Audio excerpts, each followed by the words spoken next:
Hey guys, it's Bailey and Mateo. Alright guys, today we're going to talk to you about the real life struggles of a military relationship.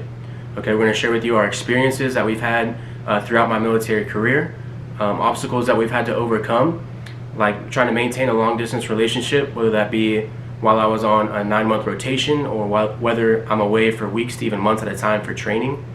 We're just going to share with you guys our experience and how we overcame these obstacles, starting from the day that I left for basic training throughout my career until now. Okay, so Bailey's going to start us off with talking about the first day I left for basic training.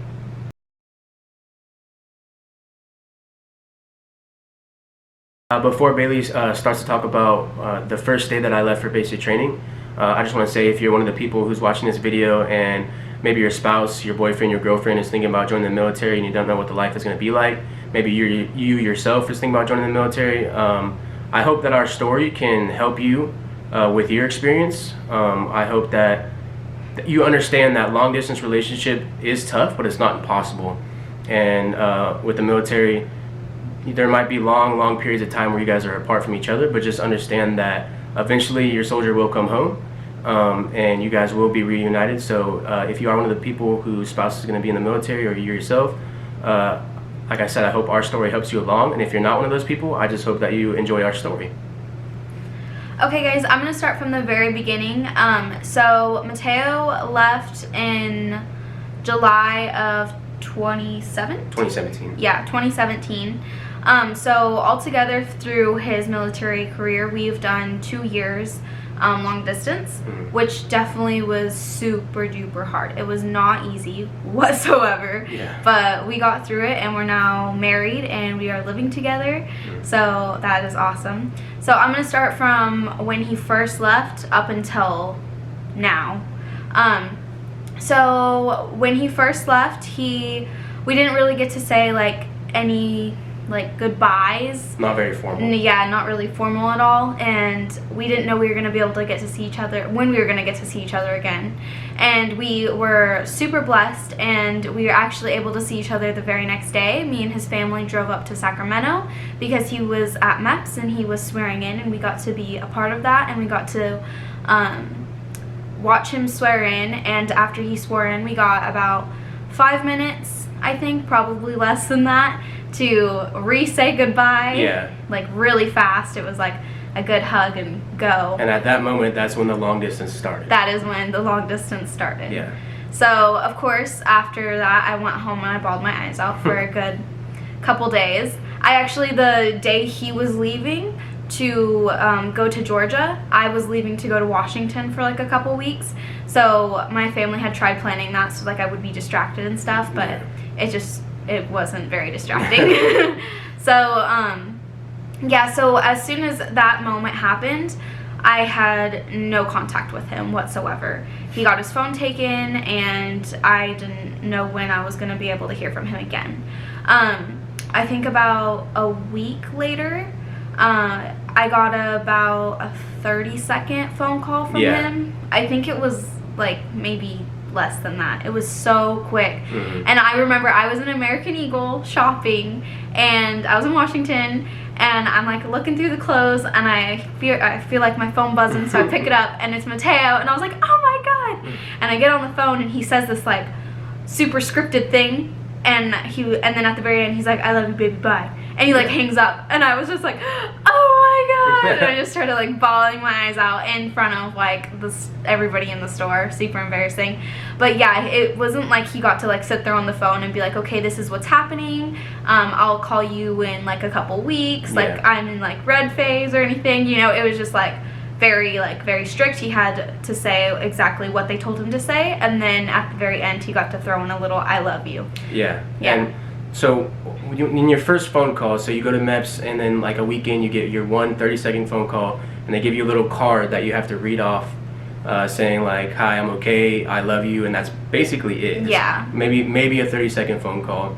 And throughout basic training, throughout your career, be prepared for there to be long distances where you don't get any phone calls or any text messages, but especially basic training. Yeah. Well, even he only got 1 phone call, so he had to choose who he was going to call, and I got so blessed that he chose me to call.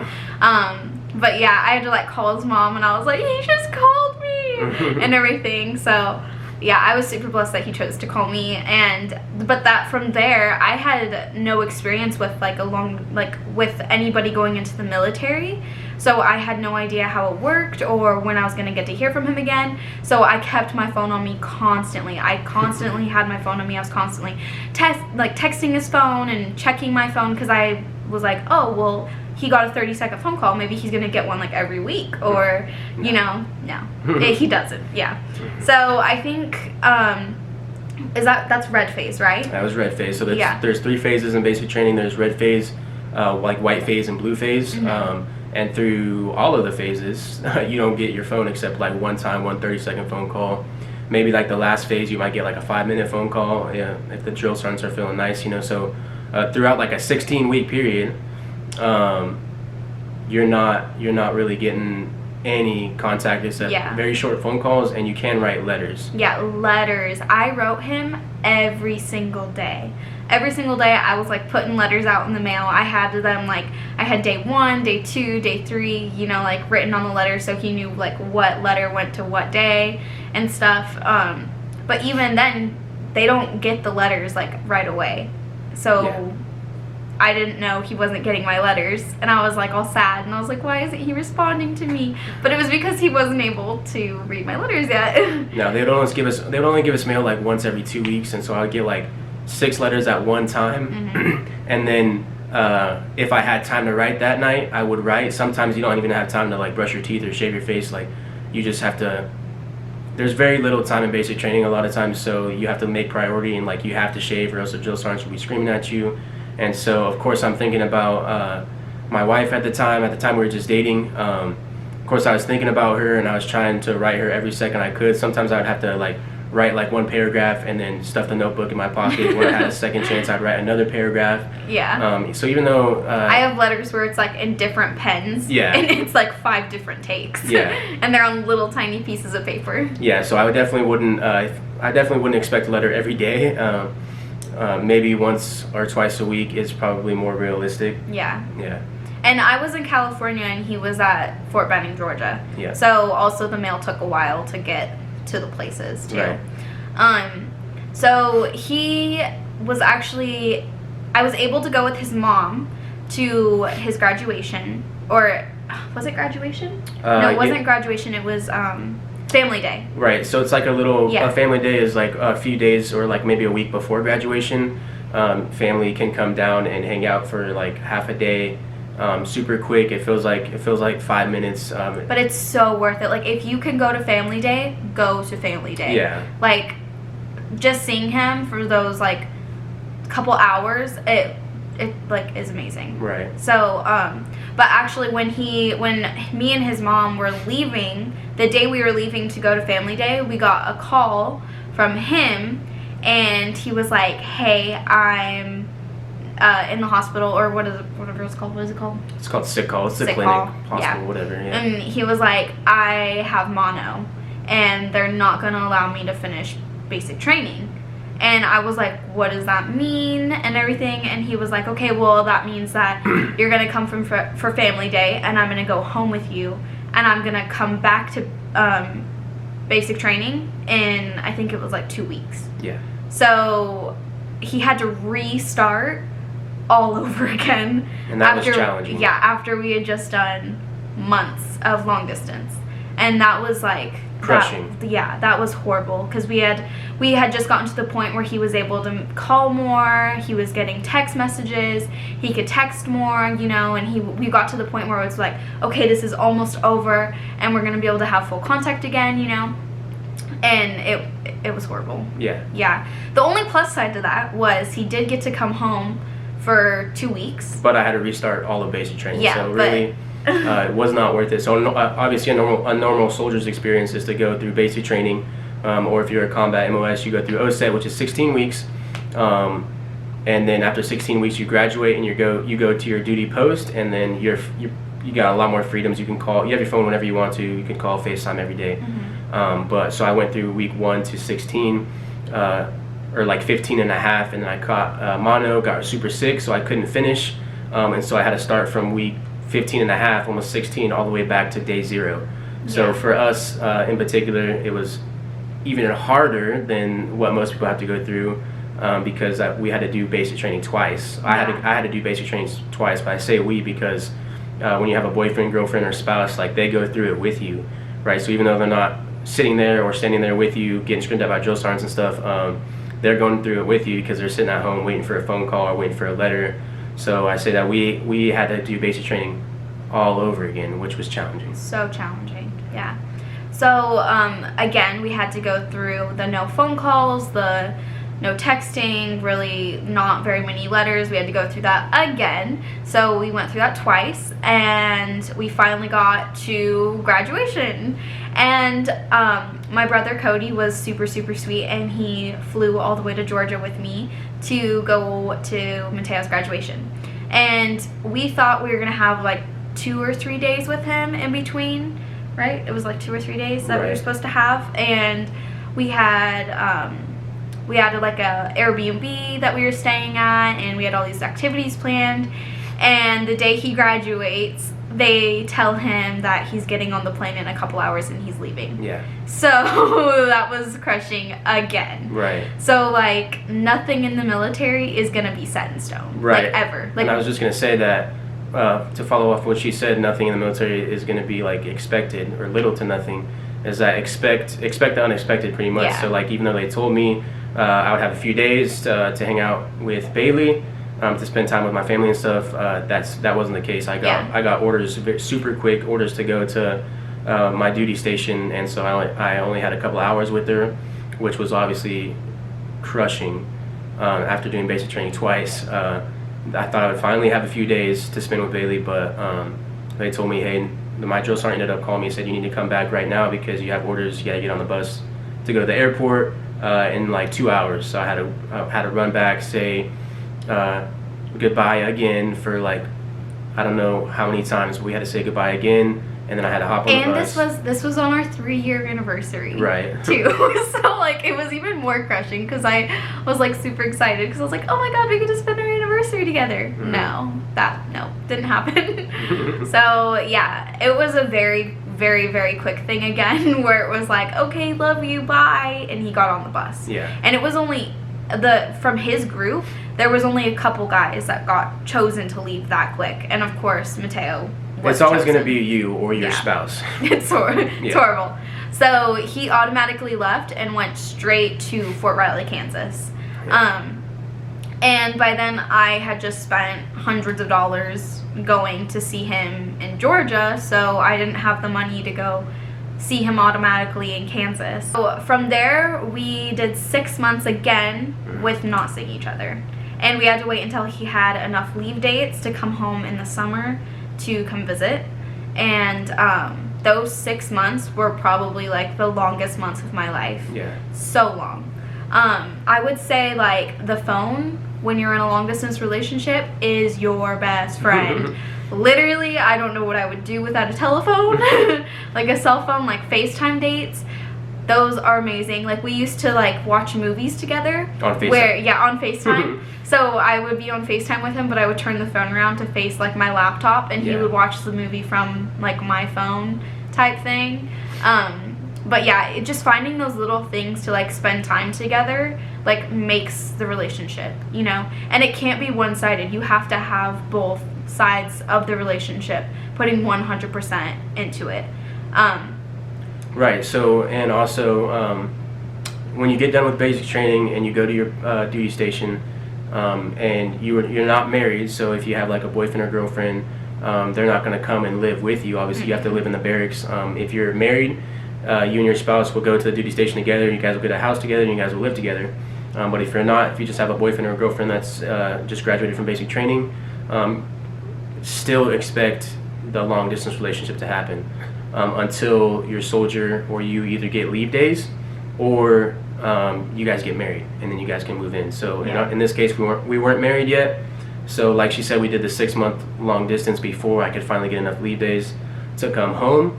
Usually they give you leave like 2 to 3 weeks in the summer, and then 2 to 3 weeks like for Christmas.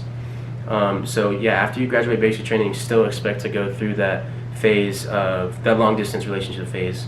And like Bailey said, it's so crucial that you guys stay on the phone, stay on FaceTime, because if you guys have gone through a long distance relationship, you know it's super hard, but it's not impossible. Yeah. It is possible to keep the relationship healthy and strong by calling each other every day, coming up with fun ways to spend time together, even though it's not one-on-one. Like she said, the FaceTime dates where we could watch movies on FaceTime, so we were watching the movie at the same time while we were on FaceTime, things like that. Yeah, I also forgot to say that we back up 6 months. He surprised me when he came home from when you got sick. When he got sick, he surprised me and he proposed to me. So during this 6 months that he's at Fort Riley, in the beginning, we are engaged. We're engaged. Yeah. He got to come home for 2 weeks after that 6 month period. And the next, I would say, those 2 weeks went by so fast. And after seeing him for 2 weeks, you kind of like get used to having them around again, which totally sucks at the same time, because as soon as they leave, it's like 10 times harder again, because I had gotten used to like life, everyday life, kind of in that 6 months of like, okay, I'm gonna wake up, I'll text him good morning, we'll FaceTime later tonight, you know, and then those 2 weeks come and then you see them every single day and you get to spend every single day with them, and then it totally throws off your whole entire thing when they leave, because you're like, oh my god, I am heartbroken again. It's like restarting. It's restarting all over again. Yeah. Those next 6 months after he got his first 2 weeks leave, was like super, super hard for me. That was like so, like, I don't know. I was like, just thinking about it makes me want to tear up. It was like one of the hardest times in my life, honestly. I got to a point where my mom was like, you are so depressed and you are in love with this man and you need to go see him. So she actually helped me and we were able to afford a trip for me to go see him for a week at Fort Riley. Mm-hmm. He of course was working that week, so it was like I would see him when he would come back at night. Right, yeah. And we'd hang out for a couple hours and that was it, but it was so worth it. Yeah. And then that coming up October, I got to come back to Fort Riley because he had his first military ball, and that was super, super fun. And we actually have a military ball coming up tomorrow. Yeah. Second one. Second one. So I got to come back in October and see him again, and that was super, super helpful. But in this process, I ended up going on independent study through high school, mainly so I could take these kinds of trips, because I was having such a hard time without him that I wanted to be able to go and see him whenever I wanted to, if I had enough money for it, you know? So I think one of the main reasons why I had such a hard time in that last 6 months of him being away from me was because I was also trying to plan our whole entire wedding. And we were planning on getting married October of 2019, and we had gotten our plans like totally mixed up because he got told that he was going to be going on a 9-month rotation. Mm-hmm. So that wasn't going to work out for us, and we wanted to be married by the time he was on his rotation. So I had to be able to plan a wedding in about like 6 months, maybe less than that. Yeah. And so that was super, super hard on me too. So he got to come home that next December, and we got married on December 22nd of 2018. And when we got married, we went straight back to Kansas, and I got to stay with him for about 3 weeks, and he got back on the bus and he left again, and this time it wasn't just 6 months, it was 9 months. So Mateo's gonna go into the rotation in those 9 hard months. Yeah, right. And right before I get into that, I'm gonna say that it was super hard on Bailey to plan our wedding. She was almost doing it by herself, really, because I was always training. I'd be in the field for like a month, be back for a few weeks, go back to the field for a month. The field is just where you go to go train.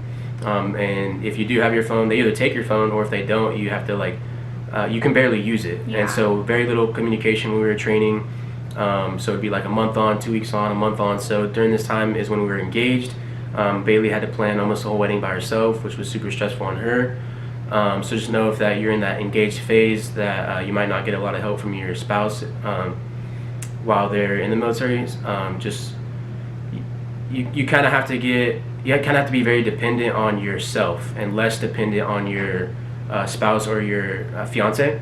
Which is so hard for me because I wanted his help. I wanted him to be involved because I was like, this is such a big moment in our lives, you know, it's our wedding. Yeah. And I didn't understand the amount of training he was doing because, again, I've never been in a military relationship. So Yeah. I wasn't understanding that, and it was horrible on both ends.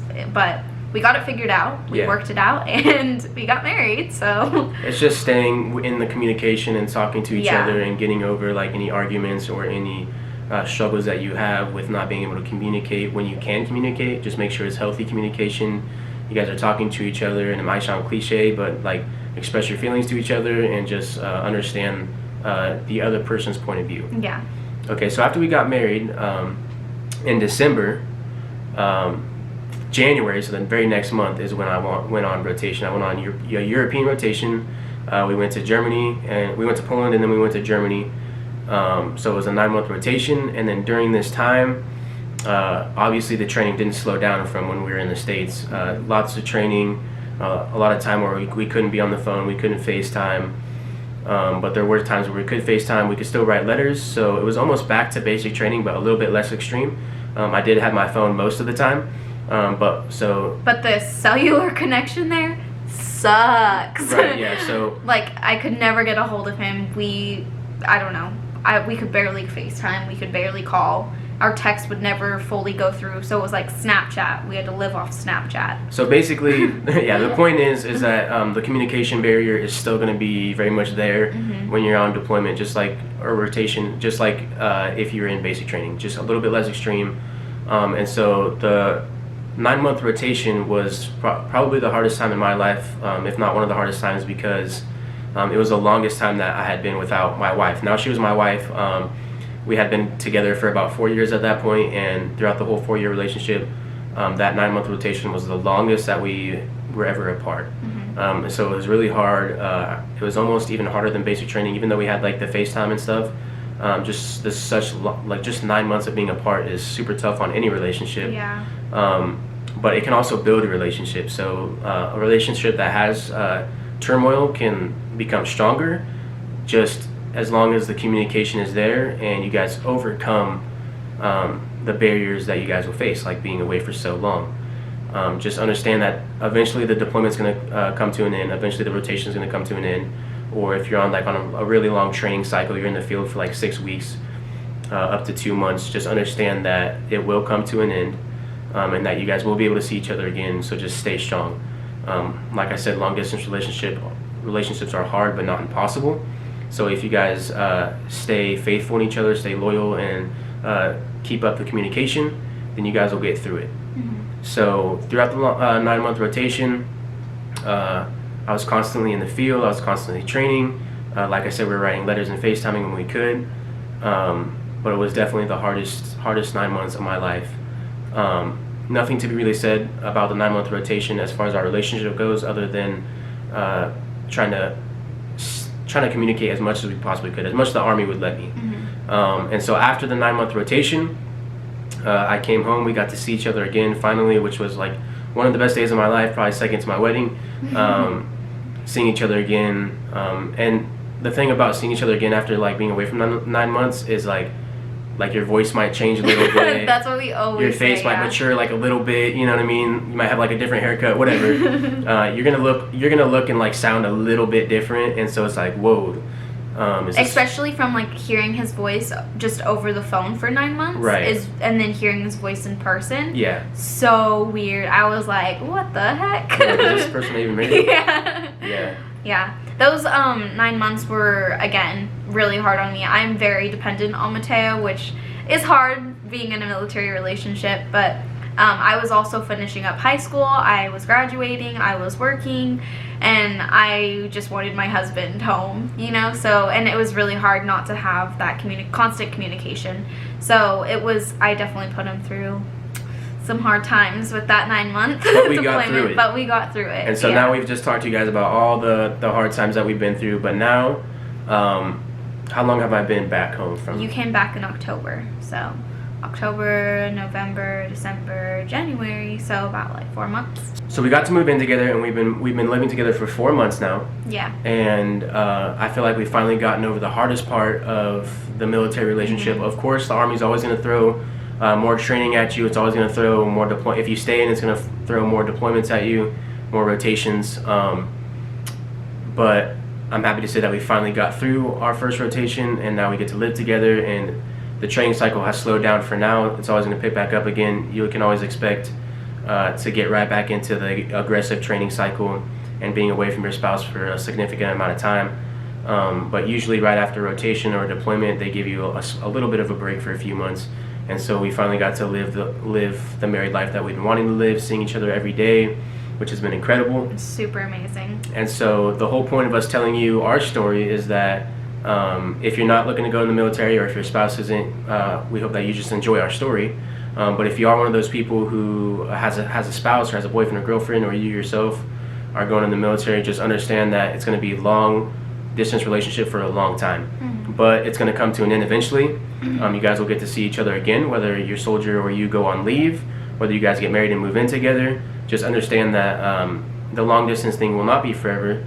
Just maintain communication, stay faithful, stay loyal to each other, and you guys will overcome any obstacle that the Army or any military branch will throw at you. And the long distance is 100% worth it. Yeah. Like if I had to do it again to be with Mateo, I would 100% do it again. Aww. Like, it's true. Like, just like living with him, my life is like 100% like happier, better. Like, I've been waiting for this moment. So being able to see him every single day, like, it's amazing. It's the perfect life. So yeah, so I think we want to end with long distance relationships. They're gonna need work, and you're gonna have to put in the work for it. It's not gonna be smooth sailing the whole entire time, and there's gonna be lots of bumpy roads, but get through it. You can get through it, and it's worth it to just go through. I don't know how to like express that, like, just go through it. Yeah, it's worth it. Before you guys go, if you guys enjoy this video, please subscribe. We're gonna have another video coming out soon. Like we said, the military ball is tomorrow, so we're going to record that. We're gonna vlog that, and then after we edit it and all that, we're gonna push it out to you guys so you guys can check it out. So please subscribe and hit the notification and like this video. I hope it helped you guys out with your relationship, whether it be in the military or not even in the military. Just I hope you guys can relate to it either way. Thank you guys for watching. Please subscribe. Down below, comment if you guys like these kinds of videos, if you like hearing our stories, because we can do another story from the very beginning of our relationship till now. But tell us if you like us doing like military videos. If you guys have any questions about military relationships, go ahead and comment those down below, and we would love to hear from you guys. Okay guys, we'll see you next video. Bye guys.